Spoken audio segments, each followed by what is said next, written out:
Assalamualaikum warahmatullahi wabarakatuh. Video ini adalah video tugas kelompok dari mata kuliah bank dan lembaga keuangan lainnya. Nah, di sini kami kelompok 2 akan menyampaikan materi tentang kegiatan mengalokasikan dana. Anggotanya yaitu yang pertama Devita Ariyanti Erning Praja, NIM 2002010001 dengan materi pengertian pengalokasian dana, pengertian kredit pembiayaan dan unsur kredit. Yang kedua Dika Damayanti, NIM 2002010025 dengan materi tujuan dan fungsi kredit, jenis-jenis kredit dan jaminan kredit. Yang ketiga, Dona Amelia, NIM 2002010038 dengan materi prinsip pemberian kredit dan aspek dalam penilaian kredit. Yang keempat, Diana Nafisyah Putri, NIM 2002010053 dengan materi prosedur dalam pemberian kredit dan kualitas kredit.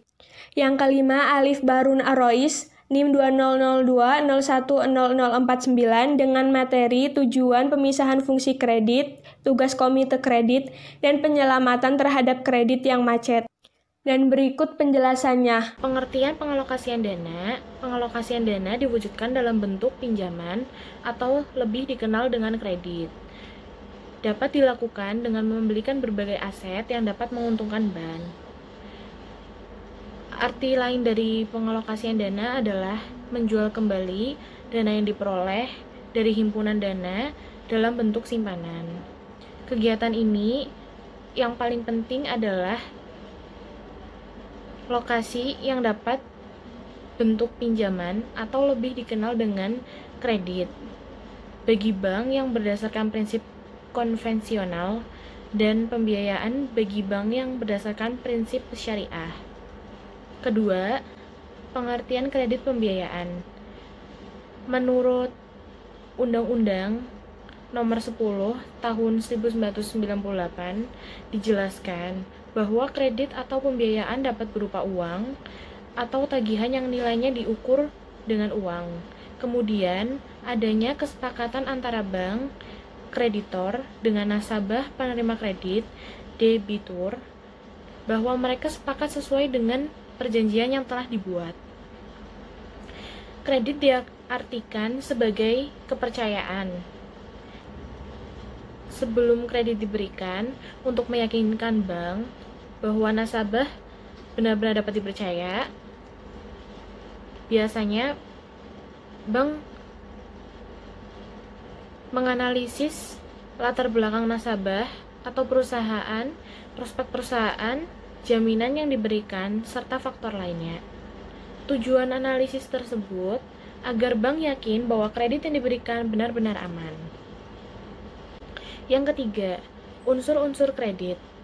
Yang pertama, ada kepercayaan, yaitu keyakinan pemberi kredit bahwa kredit yang diberikan berupa uang, barang, atau jasa benar-benar diterima kembali di masa yang akan datang.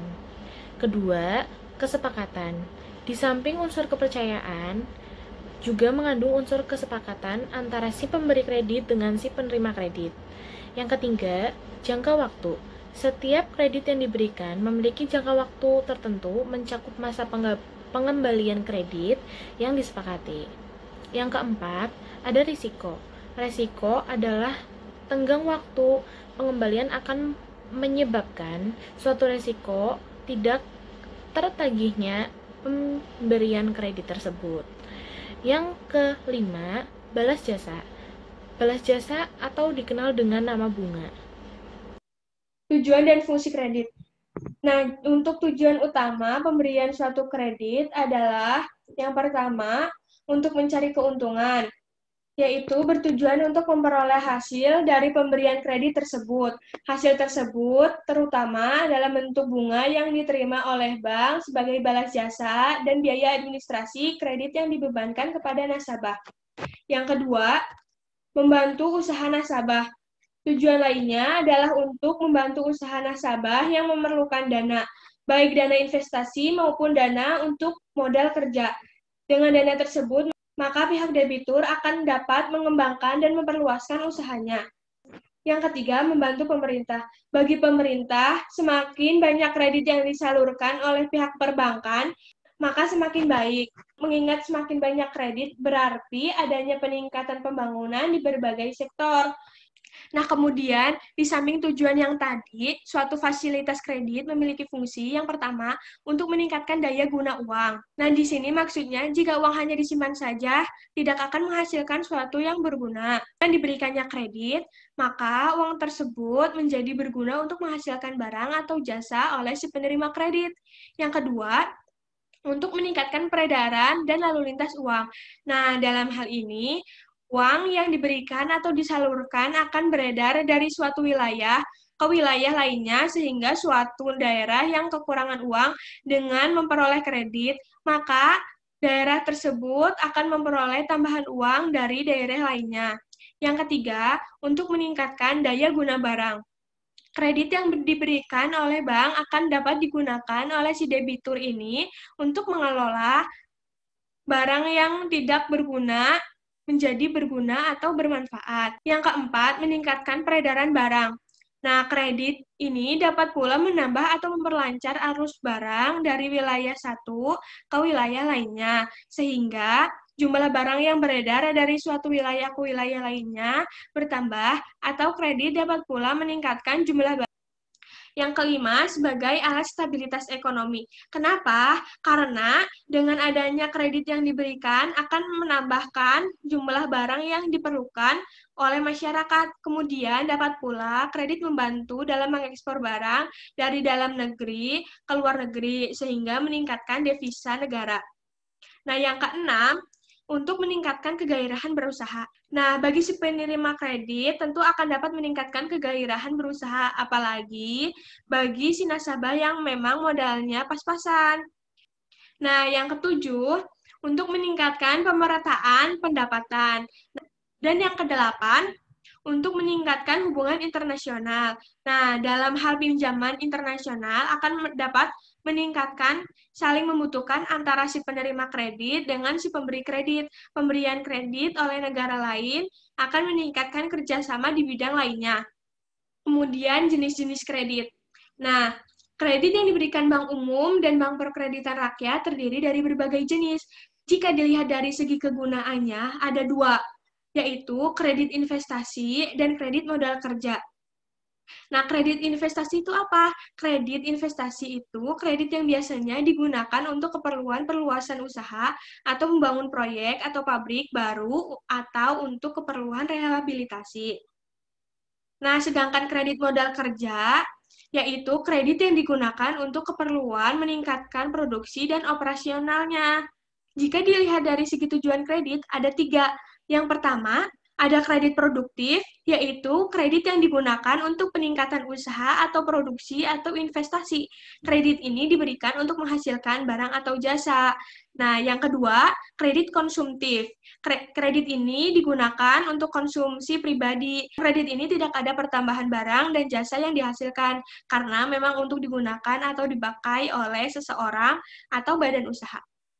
Yang ketiga, kredit perdagangan. Nah, kredit ini digunakan untuk perdagangan, biasanya untuk membeli barang dagangan yang pembayarannya diharapkan dari hasil penjualan barang dagangan tersebut. Kredit ini sering diberikan kepada supplier atau agen-agen perdagangan yang membeli barang dalam jumlah besar. Kemudian jika dilihat dari jangka waktu, ada tiga, yaitu yang pertama, kredit jangka pendek. Yang kedua, kredit jangka menengah. Yang ketiga, kredit jangka panjang. Nah, jika dilihat dari segi jaminan, ada dua, yaitu yang pertama, kredit dengan jaminan. Maksudnya di sini, kredit yang diberikan dengan suatu jaminan. Nah, jaminan tersebut bisa berbentuk barang berwujud atau tidak berwujud, atau juga bisa dengan jaminan orang. Nah, yang kedua, ada kredit tanpa jaminan, yaitu kredit yang diberikan tanpa jaminan barang atau orang tertentu. Nah, biasanya kredit ini diberikan dengan melihat prospek usaha dan karakter serta loyal atau nama baik si calon debitur. Jika dilihat dari sektor usaha ada 7. Yang pertama ada kredit pertanian. Nah, yang kedua ada kredit peternakan. Yang ketiga ada kredit industri. Yang keempat ada kredit pertambangan. Yang kelima ada kredit pendidikan. Yang keenam, ada kredit profesi. Yang ketujuh, ada kredit perumahan. Selanjutnya, jaminan kredit. Nah, jadi kalau kredit tanpa jaminan itu sangat membahayakan bank.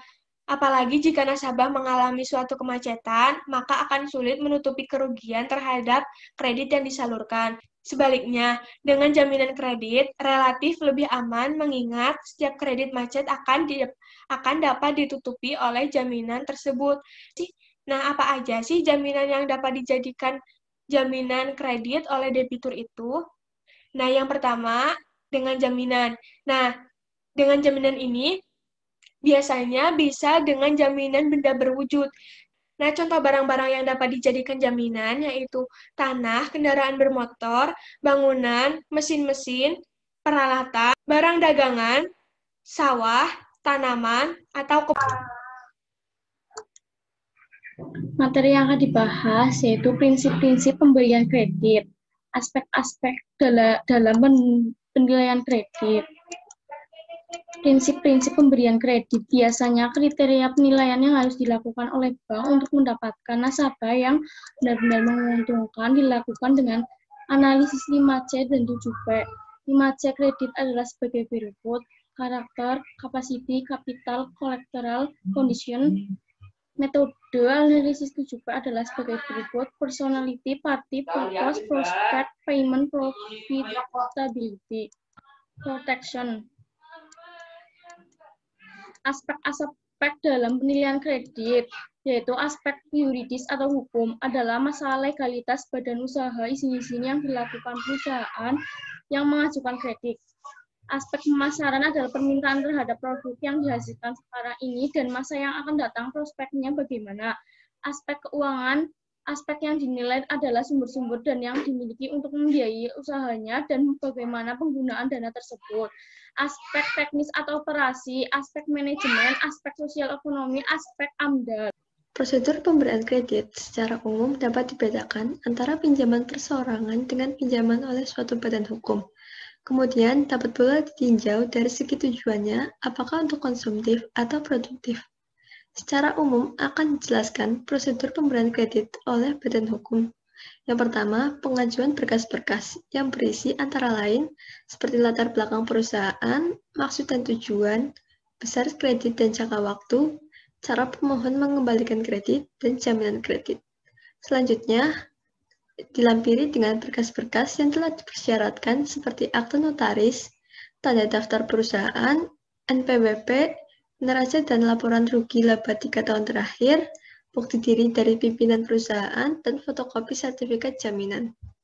Selanjutnya, yang kedua ada penyelidikan berkas pinjaman. Tujuannya untuk mengetahui apakah berkas yang diajukan sudah lengkap sesuai persyaratan dan sudah benar. Yang ketiga ada wawancara pertama, merupakan penyelidikan kepada calon peminjam dengan langsung berhadapan dengan calon peminjam untuk meyakinkan apakah berkas-berkas tersebut sesuai dan lengkap seperti dengan yang bank inginkan. Yang keempat ada on the spot, merupakan kegiatan pemeriksaan ke lapangan dengan meninjau berbagai objek yang akan dijadikan usaha atau jaminan. Yang kelima ada wawancara yang kedua, merupakan kegiatan perbaikan berkas jika mungkin ada kekurangan-kekurangan pada saat setelah dilakukan on the spot di lapangan.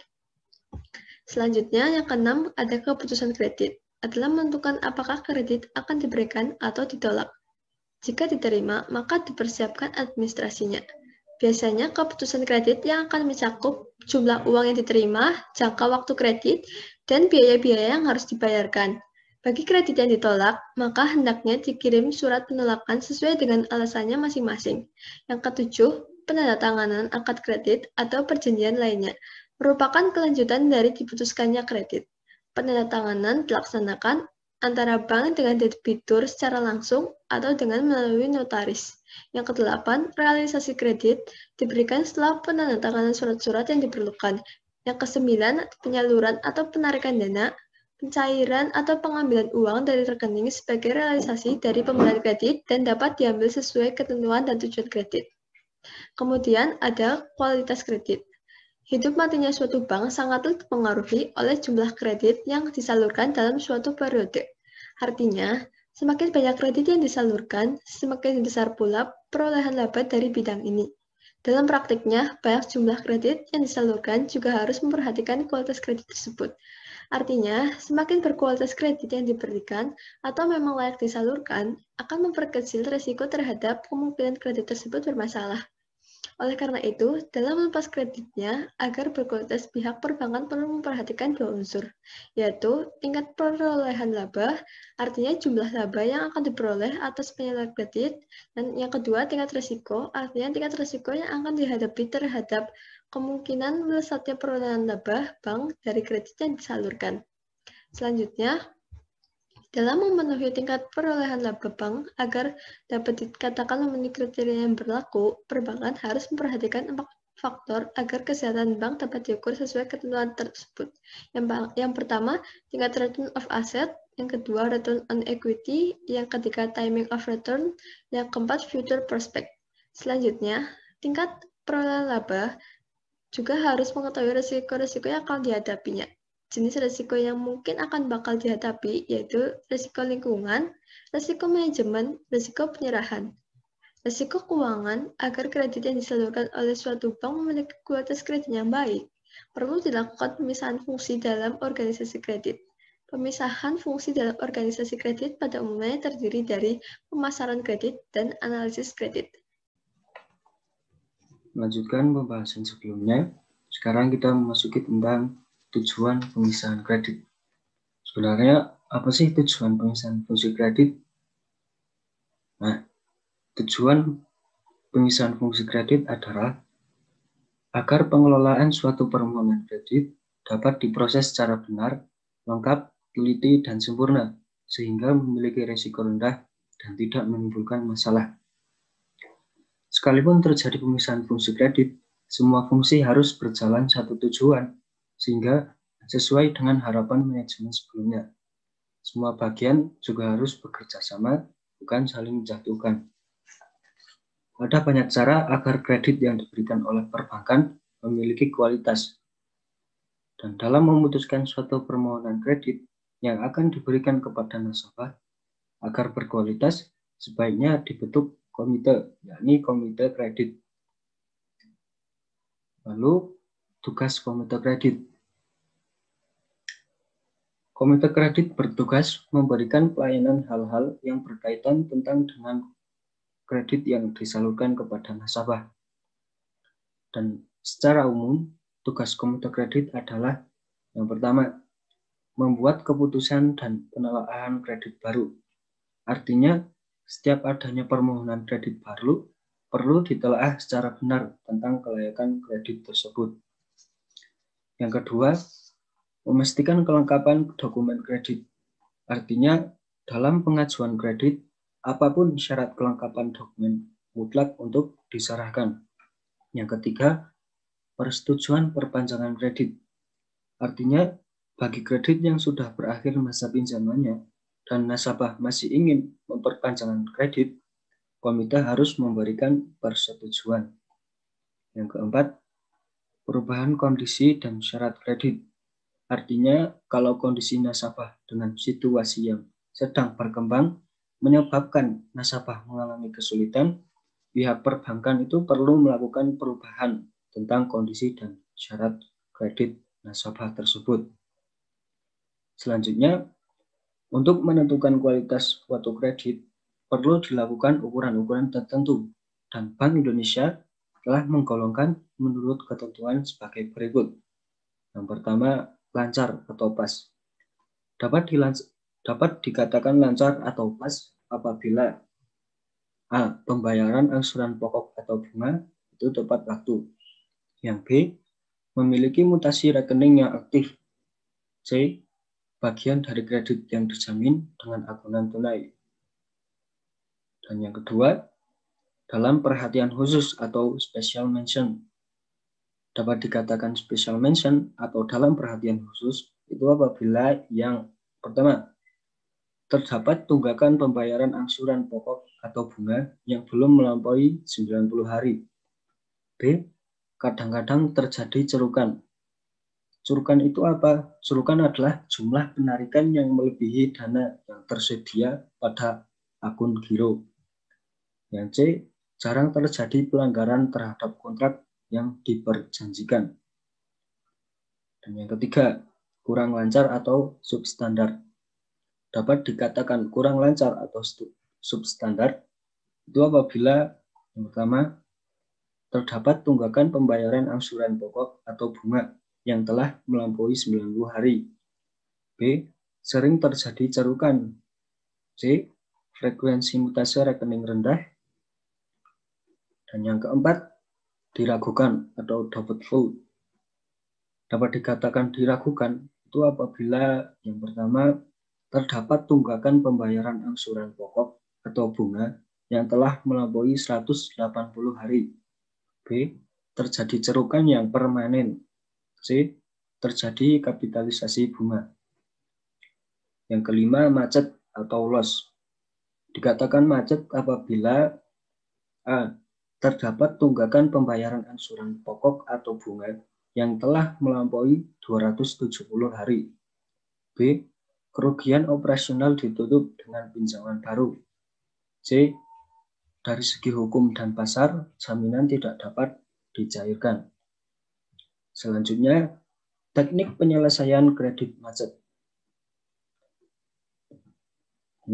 Sepandai apapun analisis kredit dalam menganalisis setiap permohonan, dapat terjadi kemungkinan kredit itu macet. Dan kemungkinan kredit macet disebabkan oleh dua unsur. Yang pertama, dari pihak perbankan. Artinya apa? Dalam melakukan analisis kurang teliti.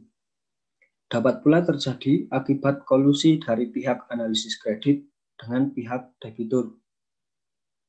Yang kedua, dari pihak nasabah. Ini dapat terjadi akibat dua hal. Yang pertama, adanya unsur kesengajaan. Dalam hal ini, nasabah sengaja untuk tidak membayar kewajibannya kepada bank, sehingga kredit yang diberikan macet. Yang kedua, adanya unsur tidak sengaja. Artinya, si debitur mau membayar, tapi tidak mampu. Contohnya, kredit yang dibiayai mengalami musibah, sehingga kemampuan membayar kredit tidak ada. Dan dalam hal kredit macet, pihak bank perlu melakukan penyelamatan, baik dengan memberikan keringanan atau melakukan penyitaan. Penyelamatan atau penyelesaian terhadap kredit macet dapat dilakukan dengan cara berikut. Yang pertama, rescheduling. Dengan cara memperpanjang jangka waktu kredit. Misalnya, memperpanjang jangka waktu kredit dari 6 bulan menjadi 1 tahun. Yang kedua, memperpanjang jangka waktu angsuran. Dalam hal ini, jangka waktu angsuran kreditnya diperpanjang, misal 36 kali menjadi 48 kali. Yang kedua ada reconditioning, dengan cara merubah persyaratan yang ada sebagai berikut. Nah, yang pertama, kapitalisasi bunga, yaitu dengan bunga yang dijadikan utang pokok. Maksudnya, hanya bunga yang dapat ditunda, namun pokok pinjamannya tetap harus dibayar. Yang kedua, penundaan pembayaran bunga sampai waktu tertentu. Hal ini dimaksudkan agar lebih meringankan beban nasabah. Contohnya, jika bunga per tahun sebelumnya 20%, lalu diturunkan menjadi 18%. Dan hal ini tergantung pertimbangan pihak yang bersangkutan. Selanjutnya, penurunan suku bunga. Yang D, pembebasan bunga. Diberikan kepada nasabah dengan pertimbangan sudah tidak mampu membayar kredit. Namun, nasabah tetap mempunyai kewajiban membayar pokok pinjaman hingga lunas. Yang ketiga, restructuring. Dengan cara menambah jumlah kredit. Yang kedua, menambah equality dengan cara menyetor uang tunai dan tambahan dari pemilik. Yang keempat, ada kombinasi penggabungan dari ketiga cara yang telah saya sebutkan tadi. Yang kelima, ada penyitaan jaminan.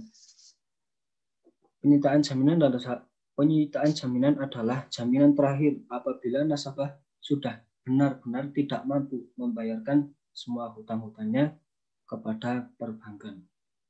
Sekian pemaparan materi dari kelompok kami. Mohon maaf apabila ada kesalahan atau kekeliruan dalam menyampaikan materi.